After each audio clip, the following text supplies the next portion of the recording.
Right, so we continue on the Sunday edition of Morning Live. Saxophonist Sisonke Xonti is known for his dynamic sound and creative approach in jazz.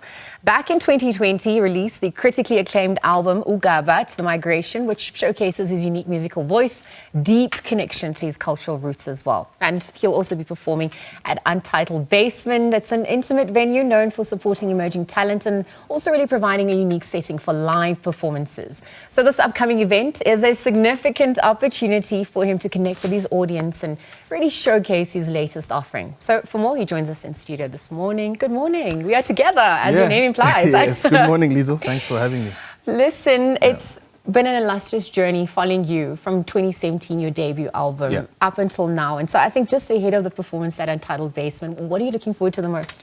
Well, actually, I'm working on new music, which will be released later on this year.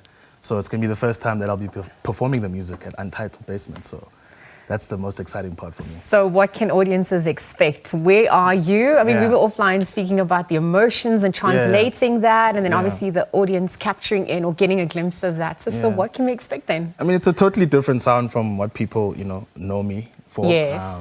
I think I'm a bit older now. Okay. Less aggressive, more melancholic themes that I'll be exploring. I'm a father, I'm a husband, so things have changed for me since my last release. So it's just a reflection of my life from 2020 up until now, really. The growth of family and loss, grief, all those things that people go through. How through your musical process or journey do you heal, and do you also make sense of those emotions, perhaps as you put it in your latest offering? For me, I don't. It's not something that I really think about. I just play. You know what I mean? And I know once I wake up and play my instrument, there's always that healing effect for me. I might have gone through something the day before, but once I put my mouth into my instrument, I feel there's like a sense of healing all the time, Okay. And I think if you're honest and truthful about what you do, it translates to the next person or the audience. So I'm kind of aware of that fact. If I'm feeling that, that healing effect on my side, it will translate to the audience. And so that authenticity as well. It comes across also with who you collaborate with and who you work. So looking back from your debut album up until now, I mean, how do you navigate that journey? How intentional are you about who you work with as well? I mean, I'm blessed enough to have, I'm also a side musician, side man. So I play with a lot of other artists and I get to, pick up on people's energies and people's skills.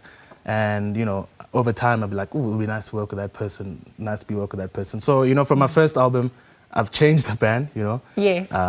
just to also reflect my growth and where I'm at in life and the people that I'm meeting up until now. But on this project, I've actually continued with the guys that I recorded in my last album, uGaba, The Migration. So it's very intentional because everyone has a different sound, a different, skill set. And whether they're great or the best, it's not given that the person is the best at what they do, but they are the best for that music. Absolutely. So I choose the people who are the best for my music. And also just the process of live performances as well, looking at the trajectory post-COVID, post your Standard Bank Award as well. How do you think that's shifted? Has it improved? What more needs to be done to really appreciate the sacredness of that? I mean, it was quite scary, 2020, 2021, with all these online gigs, happening.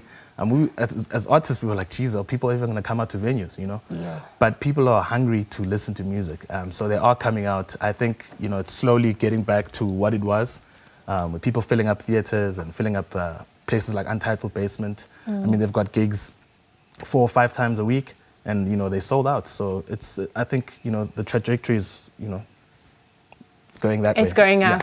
Fatherhood, you mentioned you're a father now as well. How would that have changed your outlook and your offering as well? A depth, a search for meaning, especially when you speak about the migration, connecting to your roots, imparting that wisdom as well. Yeah.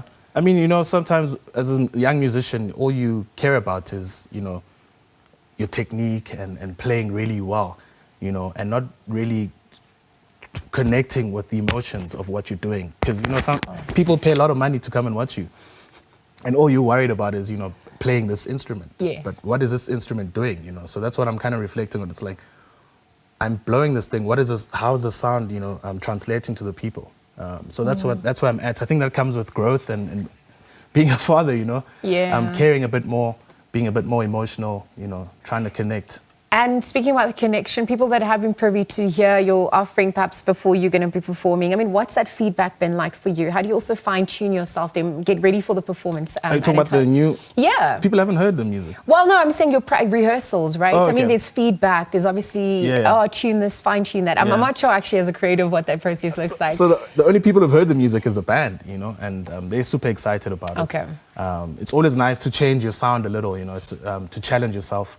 So they're really happy about that, you know. They're really looking forward to playing the music. All right. Just hope that people come out, you know. So, I mean, when is it happening? And really, what can people expect? I'm also just looking at your future projects from here and too. I mean, we're entering the festive season, so it's an opportune time as well. Yeah. So we're performing next week Saturday on the 10th at Untitled Basement. I think we start at 8 p.m. Tickets are available at Cricket. And this festive season is going to be crazy. I'm actually going to Europe, Switzerland and Germany in October for a little tour. And I come back and do some gigs in Cape Town. So there's quite a few things that are lined up, All right, so thank you so much for joining us at this hour, for Lisa. sharing your news. Obviously, looking forward to your performance in just a moment. Thank you. What else we can expect from you for the rest of the year. Thank you for your time. Thank you very much. We'll leave that conversation there for now. We were chatting to Saxophonist Sisonke Xonti about him showcasing his latest offering at Untitled Basement. That is happening next week, Saturday.